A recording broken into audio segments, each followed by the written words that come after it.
Well, I would say that we have a higher percentage of mentally ill offenders than the typical parole officer would have, and that's because several years ago the state closed most of the state hospitals, and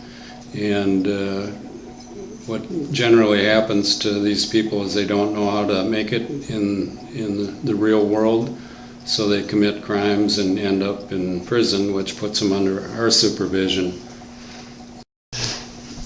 The two state hospitals that remain open are St. Peter and Moose Lake, and those two state hospitals are fairly full of level 3 sex offenders who have been committed by the state and are currently in treatment programs. Typically, sadly, most of those people don't get out for many, many years.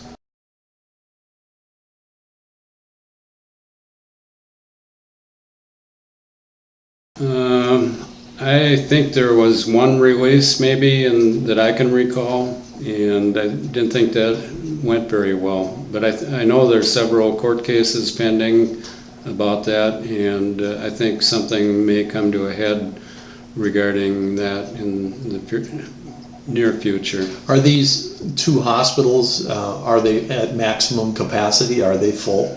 I'm not sure of that. Oh, okay. And the other part of our caseload is, or a high percentage of it, is drug offenders who got into methamphetamines, drug sales, that kind of thing, and typically those offenders, if they meet the criteria, go through what's called a boot camp program, where they do boot camp training for 6 months, and then they come out to the same type of supervision we do with public risk cases for a year. And if they if they follow all the rules for a year, then they go to regular parole, and typically those people can save a lot of time off their sentence if they're successful. In this boot camp, it's can you explain briefly what boot camp means? Well, they do just like the Army. They march, they run every morning early, they do programming, they do yes sir, like the military does. As a matter of fact, when we get somebody out of the boot camp, typically the first week it's sir, yes sir when they talk to us, but about a week after we've had them, they drop that. But those offenders typically are easier to supervise. They seem to have more life skills. They just either were chemically dependent or decided they could make some quick money, or for whatever reason. Mm-hmm.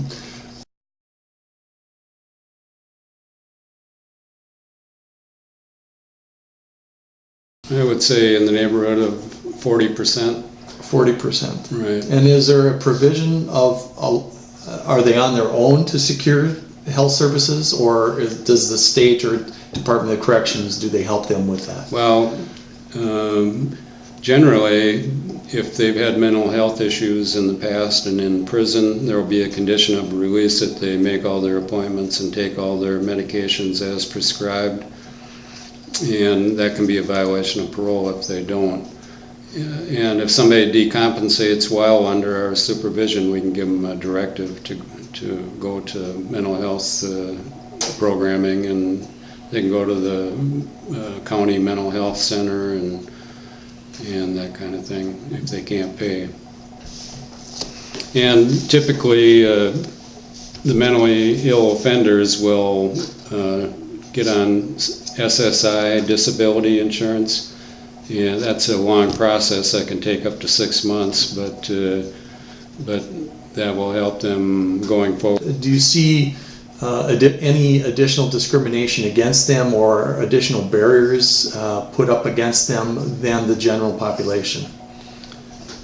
Yeah, most definitely. I mean, they don't have the moxie to get through life like people that don't have those issues. And they seem to all fall in the same web of having to live at a facility that can handle them, and Some go off to live on their own, but they still have the same limitations. Are there any special programs specifically for the mentally ill with regard to the Department of Corrections? You mentioned a few housing programs. Are there some additional? No, those are generally county-based programs, like in St. Cloud, Bratz Boarding Care and Northway Group Home. But they have to be funded by the county to go there. Is there adequate funding through the county? I would say not. I would say, generally speaking, mental health services is probably the biggest,